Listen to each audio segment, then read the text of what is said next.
All right, welcome everyone. Good afternoon if you're joining us on the East or Central time zone, and good morning for those of you from Pacific and elsewhere.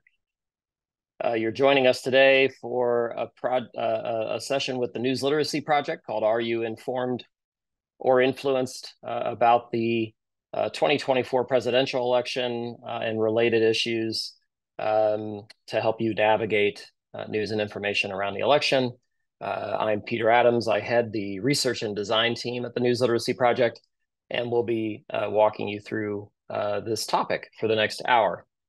Please use the Q&A app if you have questions during the session. You can plop those in there, and we'll take breaks between sections and see what kinds of questions we get from all of you. So we encourage that, and then we will be sharing a copy of the slides. So I have a lot of sources, a lot of URLs, some QR codes for you here in the slides, and you will be getting those. So don't feel like you have to screenshot everything in real time.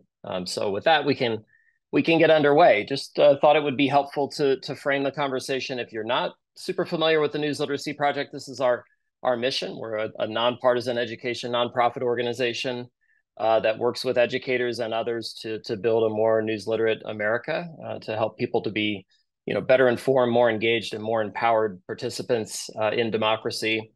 You can learn more about us on our website, newslit.org, including our funders.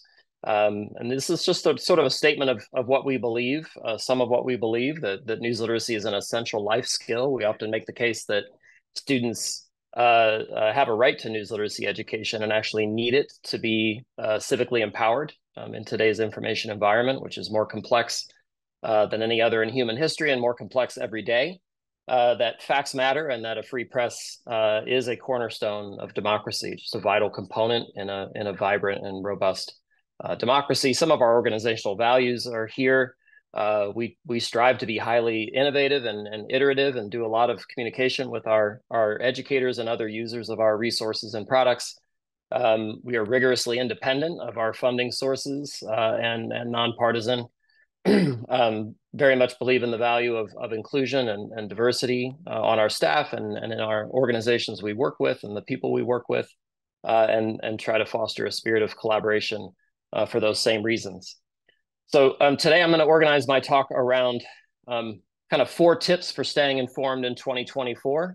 We'll talk about being intentional about news and information, trying to cultivate really mindful news literate habits of mind, how to analyze misinformation for common tropes, trends, and tactics that you can recognize over time, to reflect on potential biases, both in information we encounter, news sources we encounter, but also in ourselves and the role that those biases play. And then how to act as a trusted intermediary for those around you. So how to help sort of cultivate healthy, accurate, thoughtful conversations around politics and other topics with friends and family. So with that, I think we can dive in to our first tip, which is to be intentional. And just to demonstrate this, I think a common experience that everyone has is that we see lots of information coming at us every day, just kind of in a stream, but often don't differentiate between those different types of information. And so one thing that's helpful for us with students has been to introduce the idea of kind of zoning information by its primary purpose. So asking yourself, what is the primary purpose of a given piece of information? And when you sort of apply that to your daily habits, your information stream, starts to look quite different. Sorry, these videos aren't playing for me here, but instead of a stream of just content, the mental habit of zoning information again into these info zones that we listed here kind of changes that mental habit into seeing news, seeing a piece of opinion, seeing an ad, seeing something that's entertainment, and just differentiating at the point of consumption. Because I think when you lump everything into one sort of content type, we lose a lot of distinctions, and we kind of have our mental defenses down. So something that is meant to persuade us is accepted as fact, when in fact it may not be verified information, it may not be from a credible source. So just seeing our feeds as, different types of information and being mindful about what the different communities of practice and rules and standards and guidelines, or absence of standards and guidelines, that those zones represent. It's also important to be really deliberate and proactive about getting news and information. So, not to rely on algorithms. So to be deliberate, set aside time, form an information and news habit. Remember that the algorithms that determine kind of what you see, or what you see first or most prominently, or get notified about by social media platforms, are optimized for engagement. They're designed to keep you coming back to the platform if you're not on it, and to stay on it, right? And I'm sure we've all had that experience where you're looking at your phone to do something else, and you get a notification from Facebook or from Twitter or from TikTok, and they draw you into the platform, and then you're there. And then if the algorithm does its job, it will queue up engaging content to keep you there, to learn more about you, and to serve you ads based on what it learns about you. It's a sort of cycle, and they're quite good at it. But when we rely on algorithms like that, especially on social media for our news consumption, we get sort of a haphazard selection of news, right? And so at standards-based news organizations, I think those judgments about what counts as a lead story, a big story, what is worthy of a push notification, what is worthy of being featured on the homepage or the front page of a print edition, if you still get a print edition, are important selections. So cultivating an intentional news habit that's comprised of some local news and some national news and some international news, I think is vital. And then to actively look for signs and signals of credibility in the information that we trust. And we have another lesson that we use with students that sort of presents 7 standards of quality journalism. And they're listed there at the right. So just the role that these kinds of values and standards play, right? I mean, journalism is a discipline of verification. Accuracy is paramount, and verifying information, checking everything twice at reputable organizations, having multiple people check facts is vital. And then obviously aspiring to be as fair as possible, to be as impartial as possible.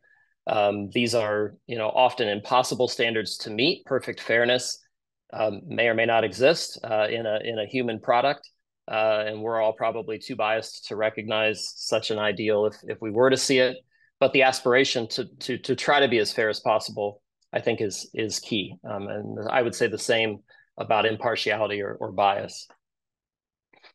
If you're not familiar with the standards of quality journalism, or want to be more familiar with them, there are resources for you. There are resources on our website at newslit.org, but also with organizations like the Society of Professional Journalists, for example, that have a very concise code of ethics. They have a longer version than this, but they do have a kind of one-pager that you could print out and keep on your desk, or keep handy, or refer back to over time. And then the AP style book, I think, is also very useful. And style guidance can often sort of demonstrate these ideals in action. And the AP style book has a handle on X, formerly Twitter. Twitter at the time, I think I screenshot this particular example. But they tweet out style decisions and explain why. So in the case of this, guidance from 2021 to journalists when writing about addiction, try to avoid describing sobriety as clean, because it implies a kind of dirtiness, which again speaks to the issue of fairness. Guidance around a variety of issues. So I think if you go back on this Twitter feed, or you look at other things that the AP has put out about changes to the style book, you can see real aspirations to be fair and accurate as possible. You can see those in actions. Of course, as these last 2 tweets demonstrate here in the bottom right, not everyone will always agree on whether or not this guidance truly is fair or fairer than the previous guidance. But at least, again, there's an aspiration to continually aspire to that ideal. And you can kind of see these ideals in the guidance itself. And you should be able to see that in the end product of the news that you're consuming as well. And here's an example of this in a recent story from late February in the New York Times. Another account on X that's called Editing the Gray Lady at NYT_diff for differences. This is a bot that picks up differences in headlines and abstracts or summaries, story summaries published in the New York Times. So at left, you can see what the headline and summary wound up being. But if you follow the changes in Editing the Gray Lady, that the headline was changed a number of times. And you can see here an aspiration to add nuance, to add context, to be more accurate, sometimes to update with more recent information that wasn't available when the story was first published. So updating this story over time. And I think, this kind of change, the fact that the New York Times is revisiting their headlines and summaries on a regular basis and updating them live on the website, again, just demonstrates that commitment to those principles. We can debate all day the extent to which the New York Times does or doesn't live up to those principles, how far it falls short of them on different topics at different times, but they're demonstrating at least a concern for fairness and accuracy in things like this. So I think that's an important thing to notice, and a great way to sort of center and anchor these conversations for folks. We have a great infographic that helps you think through some of this source evaluation issues called How to Know What to Trust. You can get it at the QR code there, or just by searching How to Know What to Trust and the News Literacy Project. Just kind of steps to take and differentiating between different kinds of information. So again, differentiation is built into that step, right? User-generated content or an unfamiliar organization that you don't know or a recognized standards-based news source kind of require different mental processes to evaluate credibility. You ask different questions of an anonymous person online that you don't know than you might ask of a recognizable news organization. So let's just to round out this section about being intentional, just take a quick look at some election information sources, because I think it's important, again, to differentiate and be intentional about different kinds of sources related to the election and other topics. Official sources have a role. So these are mostly local, state, and federal government websites and entities. Quality standards-based news organizations and their coverage clearly have a role in helping people stay informed about the election and other issues. Nonpartisan organizations, and then even reputable think tanks and advocacy organizations that have a clear ideological mission, also have things that can be very helpful. But keeping that in mind, again, differentiating between something that is disclosing an ideological orientation and something that is aspiring to be impartial, I think is important. I live in Chicago, so here's an example of a government website where I can plop in my name and address and find out my status, my registration status, where I should vote, all kinds of information like that. I think when it comes to that kind of information, where I should vote, when your polling place opens and closes, going to official sources is the way to go. Standards-based sources of news. So here in Chicago, WTTW and NBC5, for example, and the Chicago Sun-Times and the Chicago Tribune also run pages like this to help guide voters and the public as to when and where and how to vote, how you can vote in your district is important. It's important because this is a common target, right, for bad actors to spread rumors about long lines at a polling place, or sometimes rumors about people being harassed in lines to try to keep other people from going. Rumors about a polling place closing early. So if you see claims like that from people you don't know, or even from people if they don't have an official source sort of tied back to them, if you can't trace that claim back to some kind of credible source, be really wary. I just would head to official sources to figure out when and how to vote.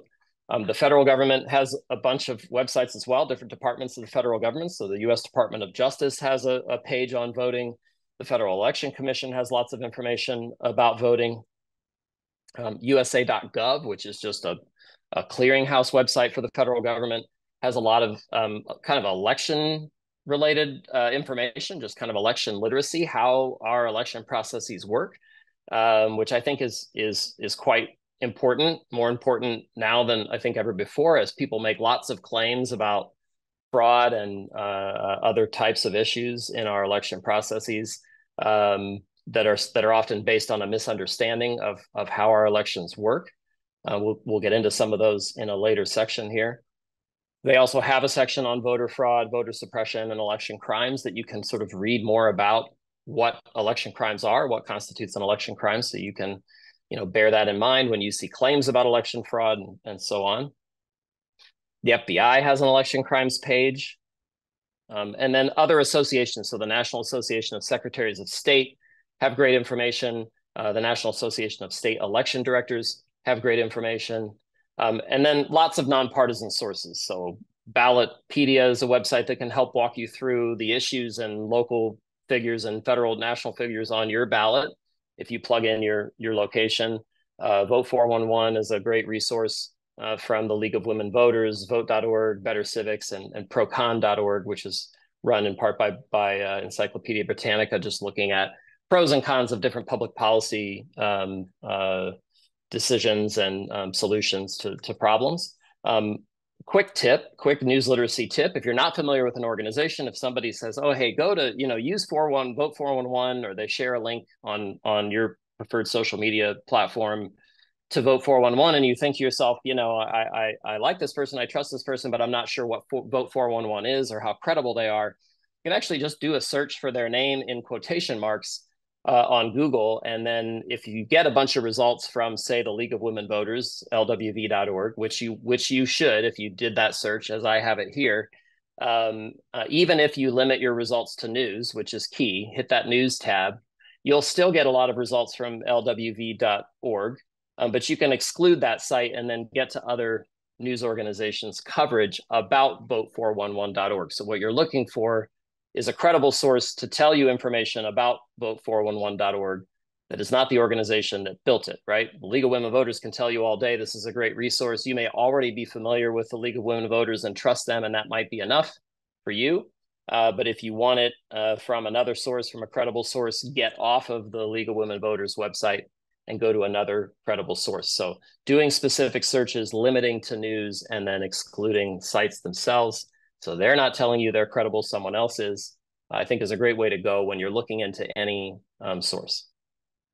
And as I mentioned, organizations with a clear ideological mission, the Heritage Foundation is a very well-known conservative think tank, do maintain some useful tools such as this database of election fraud. So the Heritage Foundation has gone back to 1979 and counted up 1,500 proven instances of voter fraud.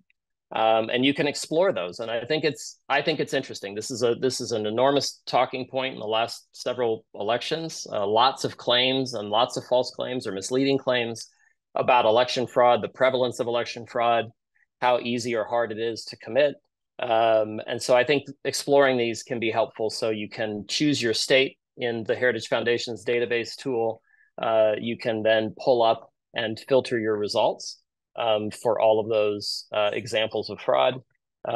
These are all convictions. And then you can drop down, here. So for example, I've protected the identities of these folks, even though they're freely available and matter of public record.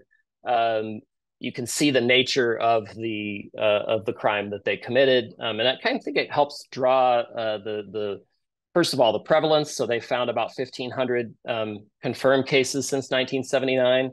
But also the nature, how people tend to commit fraud and how difficult it is. Remember, all these people got caught doing, a variety of things, including things like getting a mail-in ballot for a recently deceased family member and mailing it in anyway.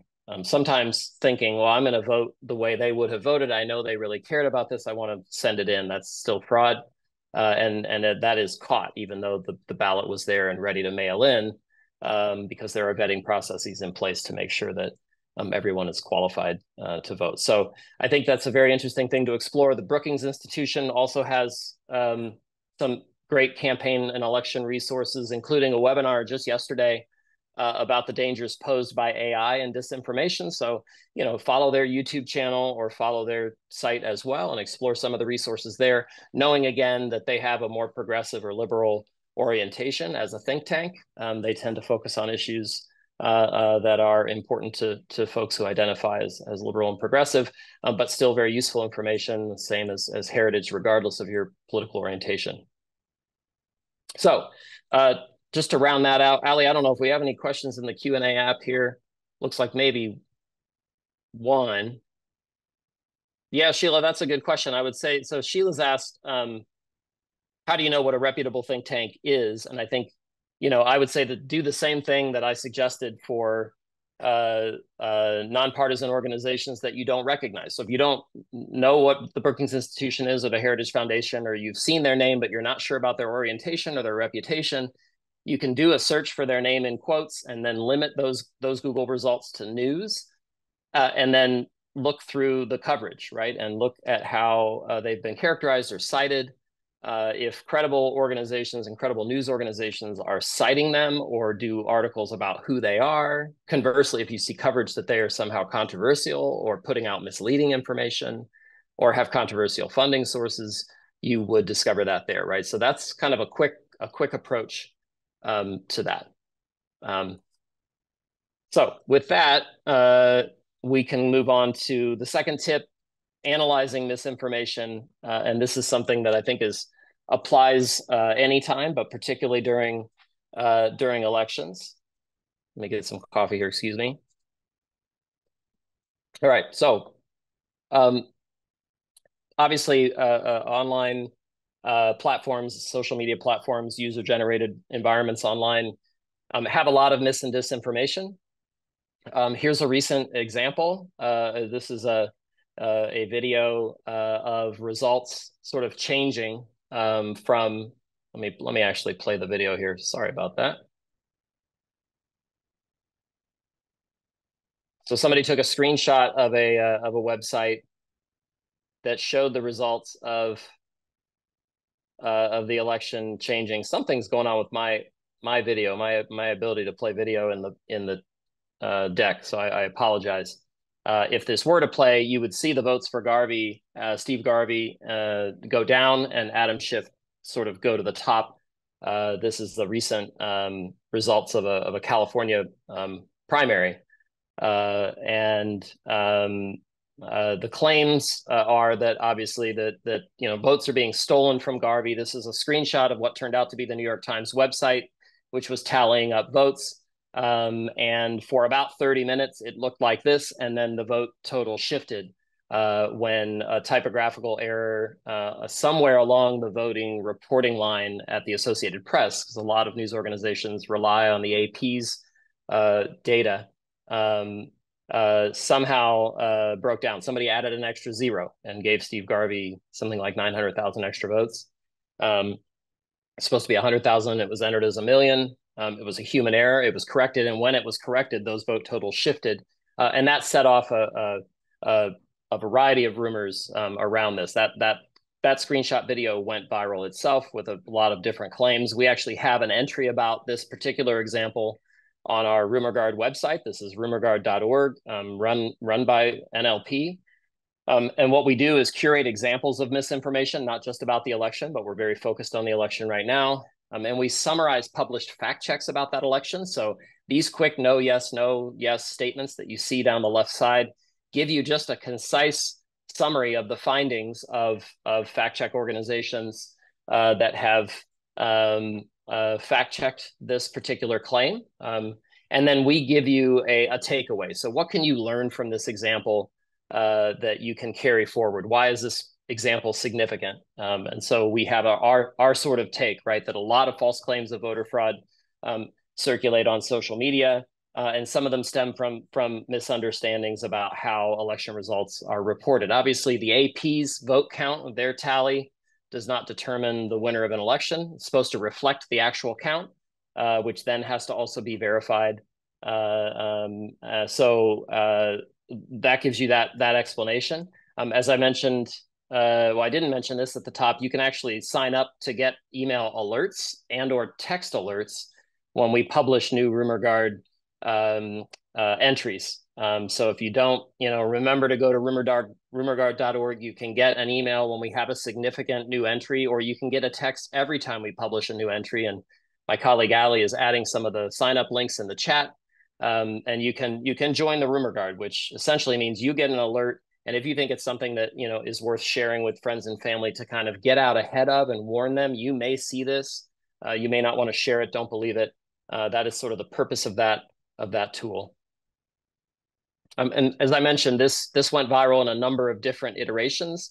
And you can see the views here, right? This particular one, at the time I screenshot it, had almost 16,500 views of that video. This one, 38,000. This one, 663,000. And then, this very long entry had something like 11.2 million views. And again, these are people who truly, I think, genuinely, in most cases, believe they're seeing fraud, and are calling it out. And this has just congealed into a kind of assumption or conventional wisdom. And this tendency and this sort of progression, specifically of election misinformation, was something that was called out by the Election Integrity Partnership in 2020, that released a paper called The Long Fuse about misinformation in the 2020 election, with several key takeaways. Among them was the fact that specific incidents like the AP typo affecting the New York Times website and somebody screenshotting it, that's an incident, congealed into a narrative or snapped into a pre-existing narrative that fraud is everywhere and that one political party is cheating, which relate to conspiracy theories or support conspiracy theories that are already in place. And then eventually those kinds of things, people see those claims enough and so often that they just congeal in people's mind into conventional wisdom. They begin to think that voting fraud is everywhere, that it's much more common than it actually is. And I think that's the key piece here, right? That this is something that for people who see that, they think, well, this is proven fraud. It's right in front of my eyes. You saw the votes taken from Garvey. And the backstory doesn't matter because it's a quick GIF online. There is a lot of outrage, and the people in that partisan community are all sort of saying the same thing, and it feels quite true. And I think that's something to really be careful of, and get the full story and to really look into allegations of fraud, and remember how relatively rare it is. Obviously, every election has instances of it. Every election has human errors as well. But to really put those into context, I think is key. Let's just look at a few more recent examples. These are all things that I think we've written about on RumorGuard. So here's a recent tweet, February 18. This was tweeted out.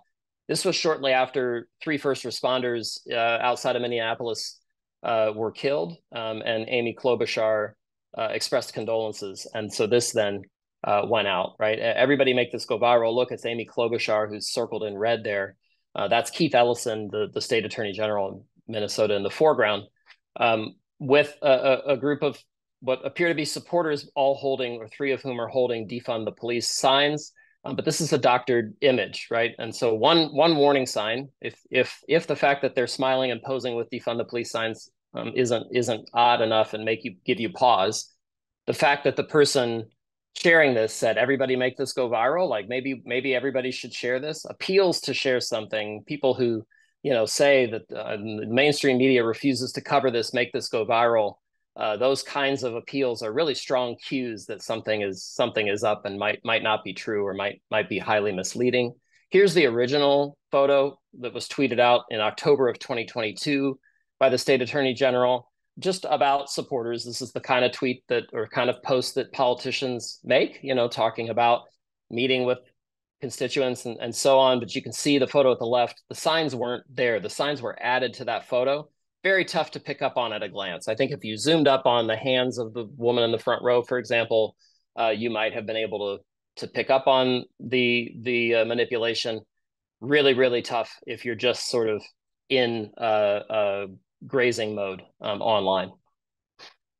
Here's another, that 97% of all guns are owned in the states represented in the red territory, but 97% of all gun violence is in blue, sort of implying that where gun ownership is higher, violence is lower, that there's a sort of reverse correlation. It's actually, that's the false, that there's a strong correlation between where guns are and gun violence.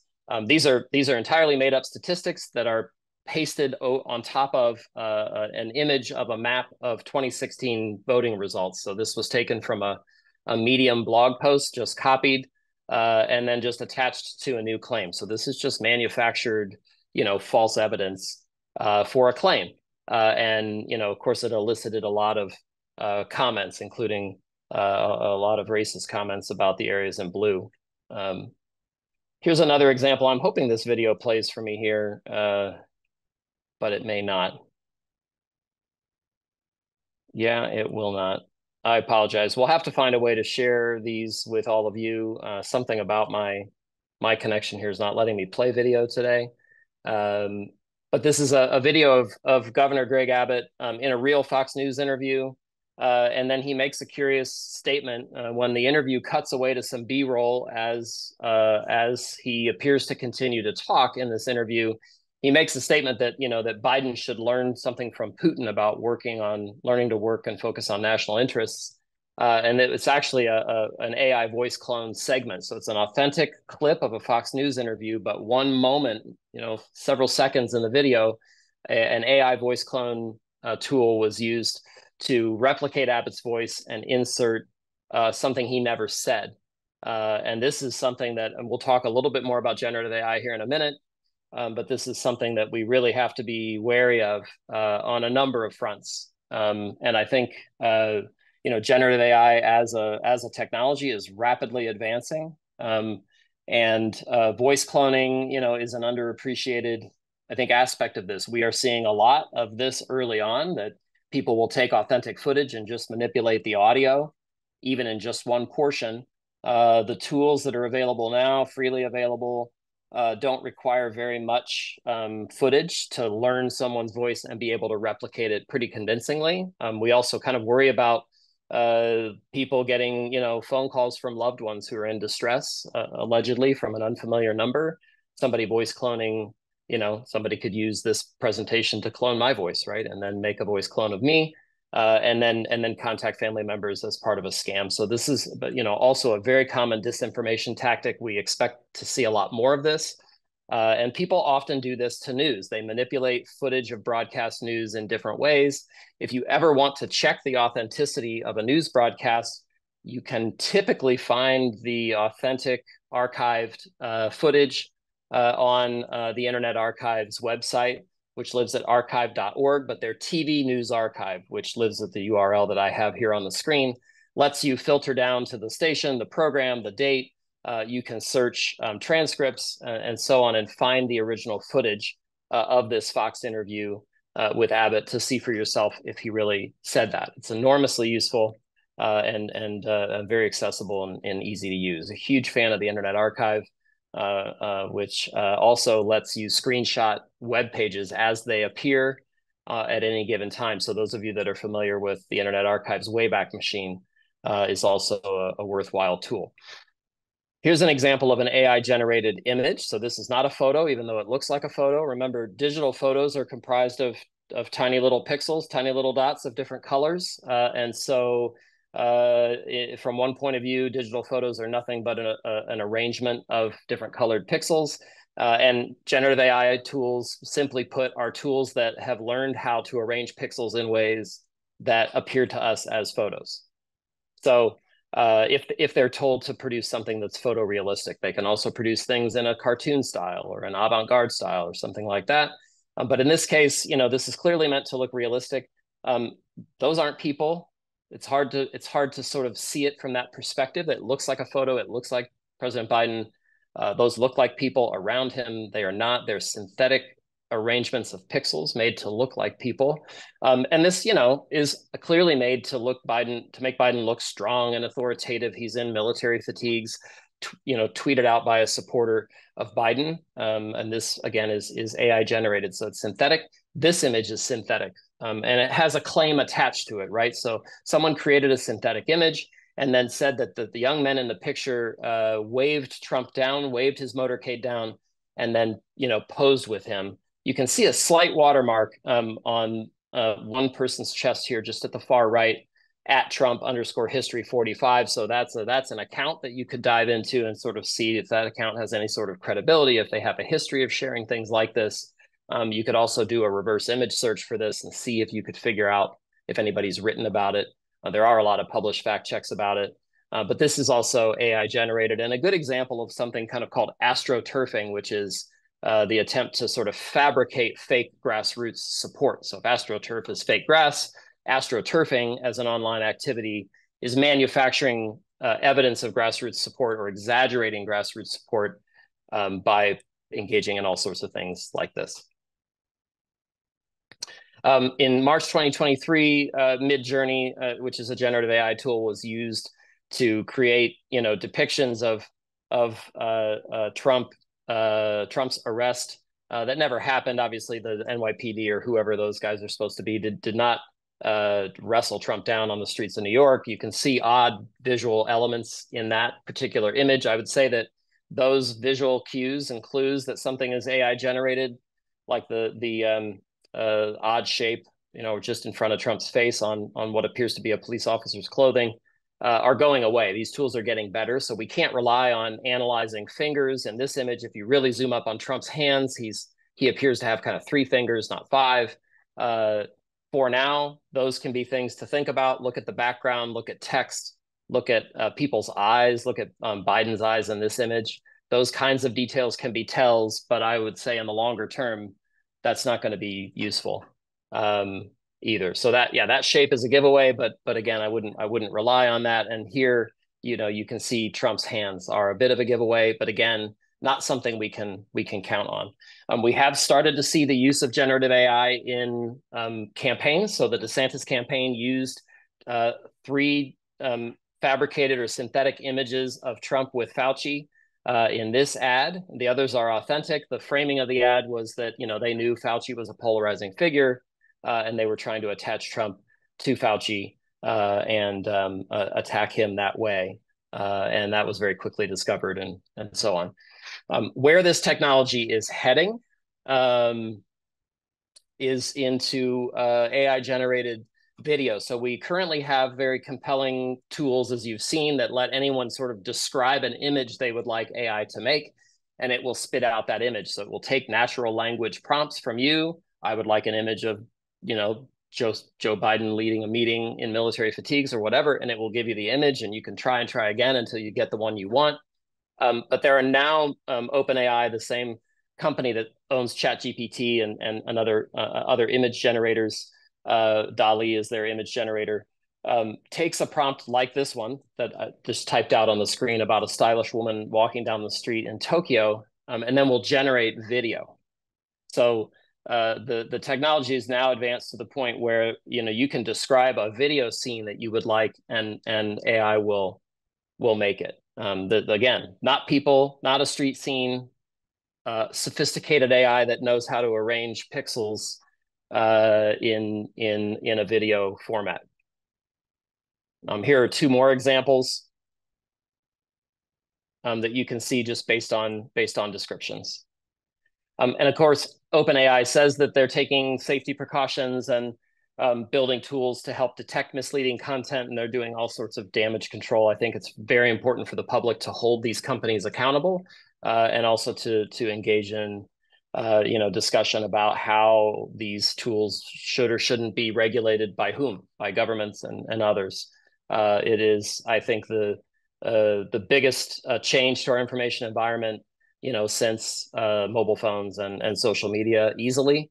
And constitutes a real change in how we think about visual evidence and our standards for evidence. So, in general, when analyzing misinformation, you can learn to recognize certain tropes, things that are clearly designed to outrage you or to make you experience fear or to exploit a fear or an anxiety that you have.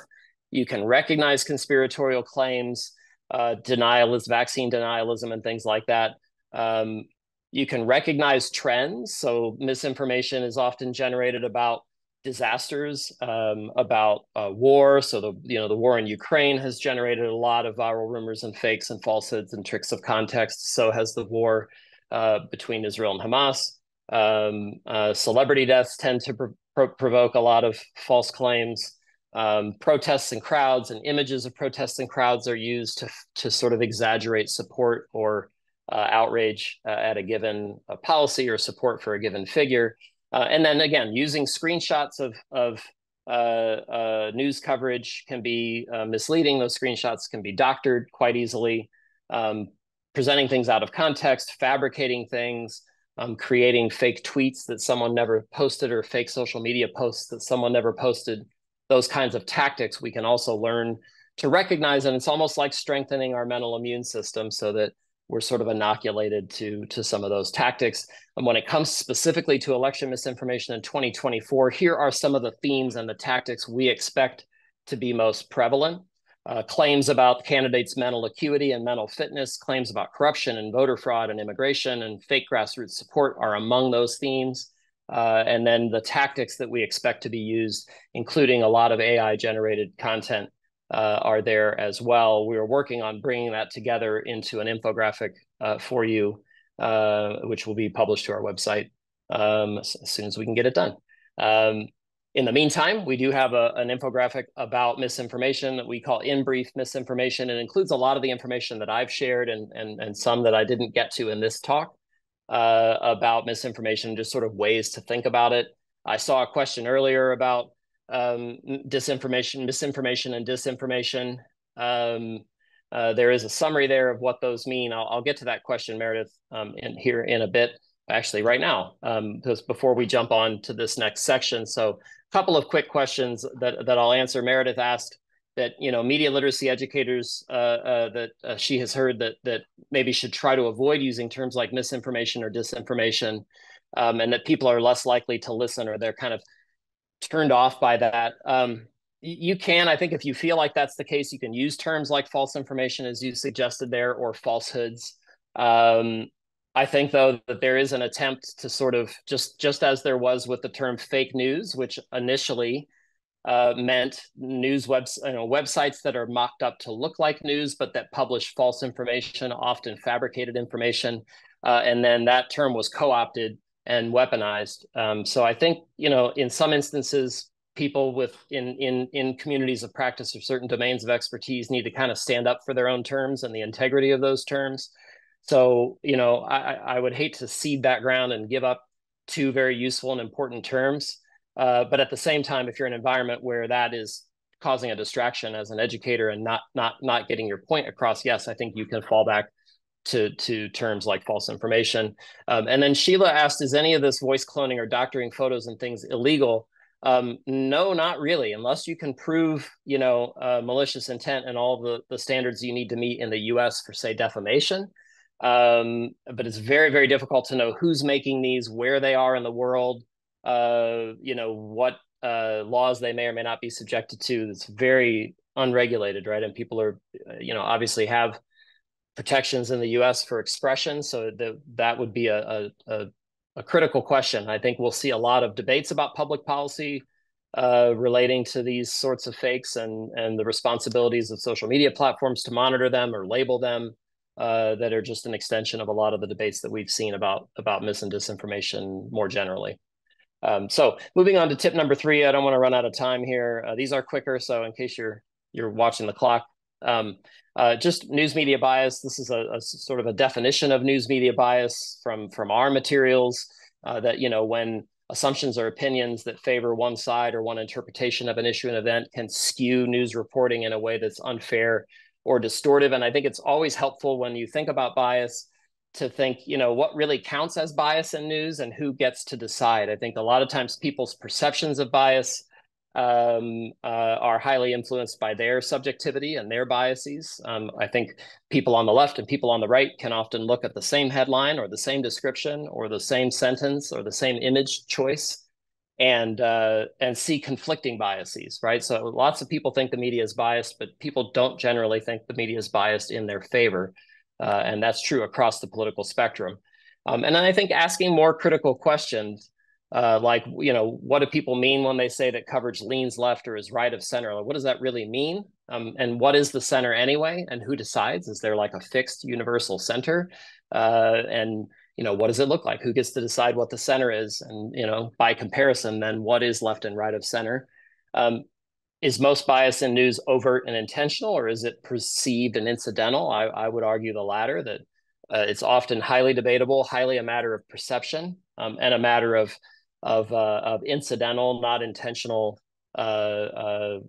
inclusion on the part of journalists who are trying to be impartial but may fall short at times, have blind spots themselves. And asking questions, like these, I think can be helpful to sort of bring some more nuance to this topic.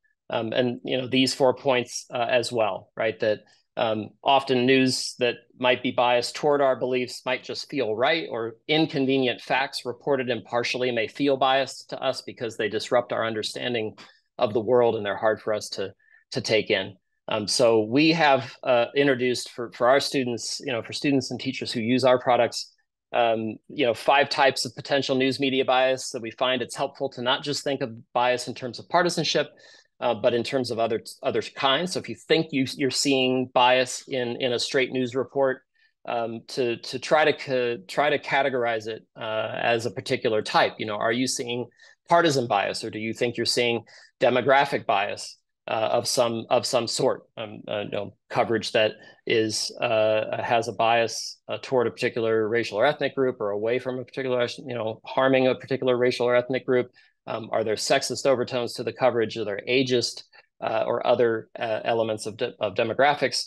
The potential for corporate bias, so some sort of a violation of the firewall between ownership of a news organization and editorial decisions. Again, even corporate-owned news organizations maintain rigorous independence in the newsroom, and there have been times when that firewall has eroded, but it becomes big news that's covered by other news outlets pretty quickly. There's a bias toward neutrality sometimes. This is also known as kind of false balance or both sidesism. So, the facts aren't always perfectly neutral on certain questions. The facts about climate change are in no way neutral as well. And then big story bias, a bias toward big sensational stories, is another type. And then the second piece to this, and David sort of gotten to this before I did, is what form they take. So how do these potential biases show up in coverage? They can show up in language choice and tone. They can show up in how stories are framed. They can show up in an absence of fairness and balance, or in what stories get covered in the first place, and then in how stories are sourced, or whose voices are included or not included in a given story. And so I think it's very helpful, if you see something you think is partisan bias, and then think, gosh, is it the tone? Is it the framing? Is it the story selection? Is it the sourcing? Or is it the absence of fairness and balance that makes this biased? It serves as a kind of check. And I also like to caution people against relying on popular bias charts and rating systems as gospel. They are sometimes of limited use. They look at a very small selection of coverage and make some interesting claims and assumptions, and also, sometimes put, highly disreputable organizations right alongside reputable organizations, implying that everything on the chart belongs in the community of practice of journalism. And I would argue that that's not true, and can also be, highly misleading. You have, a Russian state propaganda news, quote unquote, news site alongside some truly reputable organizations. It just kind of makes that sound like very biased news. There's much, much more going on with, say, Russia Today than that. And I would say the same for some of the ranking sites and the choices they make about what counts as center and left and right, and who decides and why do they rate them the way they rate. I think it's always good to interrogate those assumptions instead of just accepting them. I'm not going to read through all of these key points here about bias and thinking about bias, but I would just like to leave those for you. So when you get the deck, you can, just sort of give those a read. I think they're good touch points for keeping our perceptions of bias on the rails, to help us sort of test our perceptions. And, if you go through this process and come out with a conviction that something is indeed biased, then you really have something substantive to respond to the news organization or to the reporter with. A lot of what I've just covered is on another infographic that you can get at the QR code here. It is called In Brief, News Media Bias, and I encourage you to check that out as well.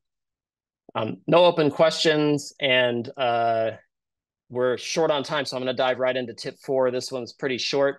I think it's important to remember that disinformation has a downstream effect. So, even if you don't fall for something that you see your neighbors who vote in your community, your family members who have real issues that they're trying to solve and decisions they're trying to make about their health, about their vote, about their, children, their education, their families, life decisions, their finances, see these things and can have an effect. And it has a sort of ripple effect. And that can also come back, to you. So you may not fall for a viral rumor about voting, but if your neighbors do, they may vote in a way that then eventually affects you as well. So I think it's important. I also think it's important to acknowledge that, like this Pew Research Center report, Americans' Dismal Views of the Nation's Politics, that people are very stressed about talking about politics. We're highly polarized, more polarized now than we've been in many decades as Americans, and it's very stressful to talk about politics. People are very averse to talking about politics. So just owning that it can be difficult to talk to people about these issues. And we have just a few tips and another infographic that we can offer for you as well. A lot of people don't see institutions, including legacy news organizations, government, as credible sources. Again, I think there are many credible sources available that I listed earlier, but if you run across someone who's very resistant to that or nihilistic or cynical about those sources, I think you have a role to play if you have some trust in some relationship. And people do often turn to their personal connections. But there are some things that we have to sort of acknowledge about how challenging, that can be. Some people do genuinely embrace false beliefs, but some people echo false beliefs in a performative way. They're members of partisan communities. It's part of their identity. And so they repeat things they know may not be true, but it gets lots of likes and engagement online. It gets approval from their community. It resonates with their identity. So there can be a performative aspect of that as well. And, in general, keeping in mind that people are looking to comprehend complex realities, so think about when COVID emerged, people were looking to glom on to narratives that gave them someone to blame, gave easy explanations, some sense of control and autonomy, and then some sense of community. So those things are really strong, I think, in the way people engage with, perceive, react to information that they encounter. And they may have a strong emotional connection to their beliefs. So it's not like you can just give someone corrective information and they'll give up a belief like magic if it's harmful, or if you have a loved one who's kind of fallen down a conspiratorial rabbit hole, for example. It may be more difficult than just providing corrective information, and it might require patience, empathy, and persistence. So we remember this by calling this kind of a pep talk, right? Give people a pep talk, be patient, to recognize that it can take some time to talk people through maybe some issues with something they've shared online, or a belief that you think is false and potentially harmful. Have empathy for why the underlying belief, their values that are driving them toward that belief. They may have a strong value that toward freedom or toward equality that is a noble value that's driving them to embrace a particular falsehood. And then persistence. Don't give up. You can circle back to these conversations and remember that, again, it takes time.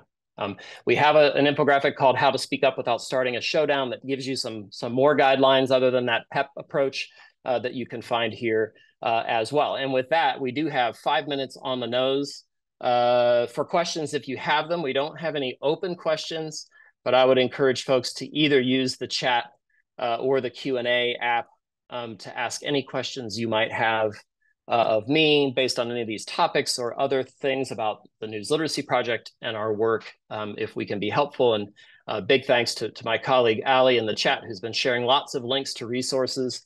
Deborah, I appreciate your praise there in the chat. I'm glad this is helpful. We would also love your feedback in the chat, and in follow-up, please watch for a follow-up email from us with a copy of the slides. Sandy, I am not sure how long it will take us to get the recording of this up, but we can share that when it's available as well. Patricia's asking if you'll get the chat transcript when you get the slides. That's a great question that I don't know, but we will find out for you. If the chat is included in the recording, I'm not sure, but I think we can download the transcript of the chat with all the links that Ali has shared. If you probably have too many tabs open if you tried to follow all those links from Ali. So we will be sure to recap at least those links, if not provide you with the chat summary. And glad to see the other comments in the chat that folks found it useful. Just checking the Q&A app here too. I think we have a couple of questions. Linda's asking where our funding comes from. We have obviously funding page on our website that lays out our funders, a combination of foundations, like the Knight Foundation, for example, is a big donor and a big supporter of the News Literacy Project, and then individual donors. And again, those are all available and listed on our website. Any good books I recommend? Yes, Kate, I have lots of books. My favorite book that I'm reading right now, hold on, I have it here on my messy desk. It's called Wrong, How Media, Politics, and Identity Drive Our Appetite for Misinformation. I think that's a very good book, a recent book. Marty Barron, the outgoing editor of the Washington Post, has a new book out that I haven't gotten to yet, but is on my list as well. There are lots of books. We can maybe include a few book recommendations in that follow-up email for you as well. Yeah, Michael said, how can we think about or deal with the most fundamental bias in news organizations, maximizing business interests and profits from news? Given the state of the news business, I'm not sure they're maximizing their profits so well. I think prioritizing accuracy and fairness doesn't pay. It's very hard to get people to pay for news.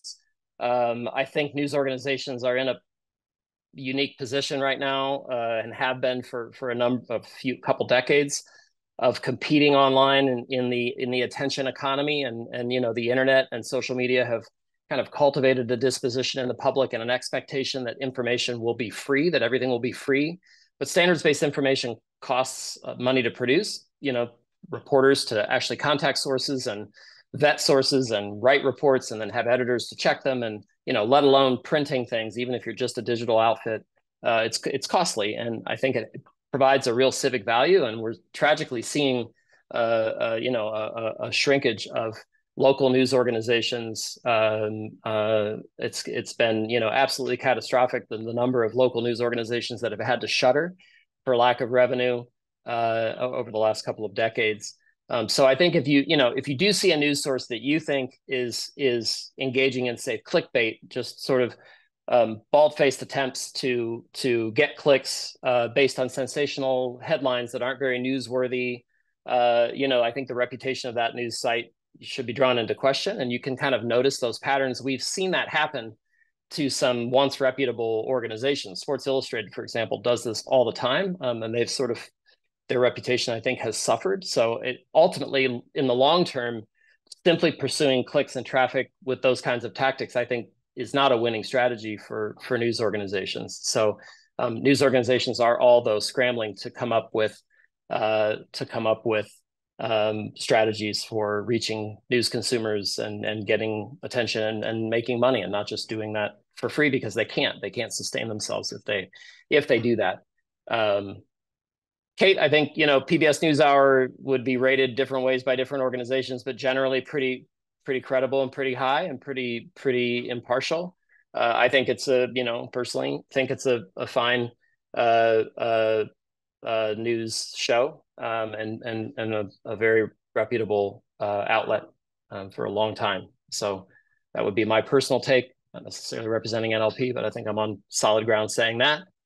Richard said, what's the most credible source of fraud-related information that leads to a defensible position that the election was stolen? I think, Richard, all credible evidence points to the fact that the 2020 election was not stolen, that it was among the most secure in our nation's history. I think that's been found repeatedly by secretaries of state and judges from across the political spectrum, in court cases, in recounts, in audits, and all sorts of things. So I think that a lot of those, if you look at allegations of fraud coming out of 2020, just repeatedly, they've been debunked and discredited. I think that's just the facts, the way the evidence lines up. I don't have any sources that would indicate that there was significant fraud in 2020. So great. Thank you again. I know we're at time. We're actually a minute over time. Thanks so much for joining us for this session. I do hope it was helpful.